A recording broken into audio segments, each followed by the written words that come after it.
that this ayah is addressed to the humans who reject the idea of submission.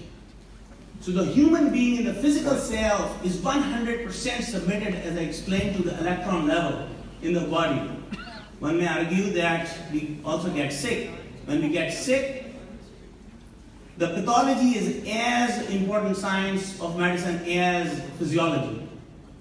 So in the sickness also, the body is behaving exactly how Allah subhanahu wa ta'ala has ordered it to do. You may say that, oh doc, you are kind of confusing us.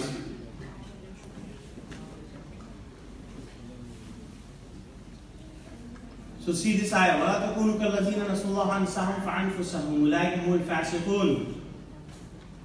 That don't be like those who have forgotten Allah, so Allah have made them forgetting themselves.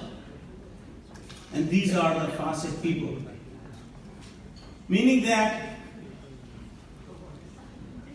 the human being, the real self, can deny Allah. With this hand, I can do bad thing. I can steal. This is my decision. But I cannot change the physiology or pathology of this hand. And this is the exam.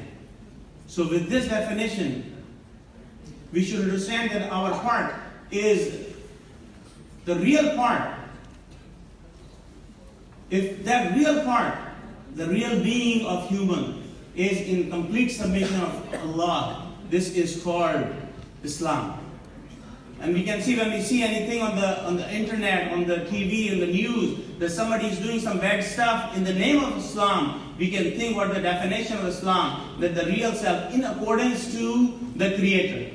And we can find the answer. Thank you very much.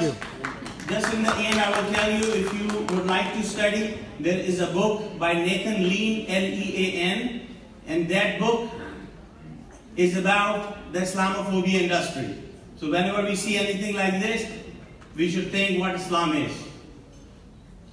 Thank you.